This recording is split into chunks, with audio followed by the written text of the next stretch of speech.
Cultural appropriation in the fashion industry is not a new phenomenon. In recent years, the fashion and beauty industry have both fallen into blunders of cultural appropriation.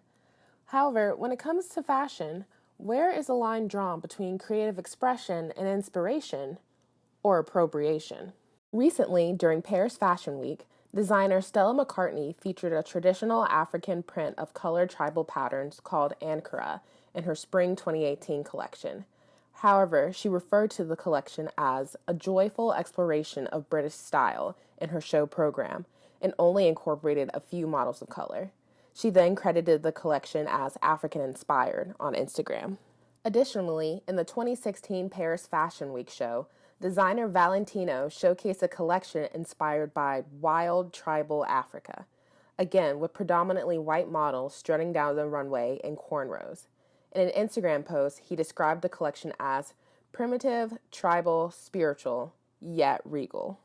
Dawn D. Bennett Alexander had a 10-month position at the Ghana School of Law in Africa and was heavily exposed to African culture and dress.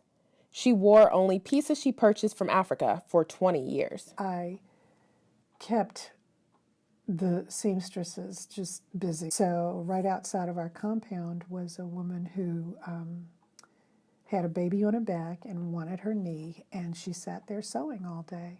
And for the whole 10 months I was there, she made clothes for me. And to know that that did not go to some great big corporation, it went to somebody who was trying to put their girls in school, you had to pay, and it was going to have them eat and buy clothing for themselves. I love them. I feel comfortable in them.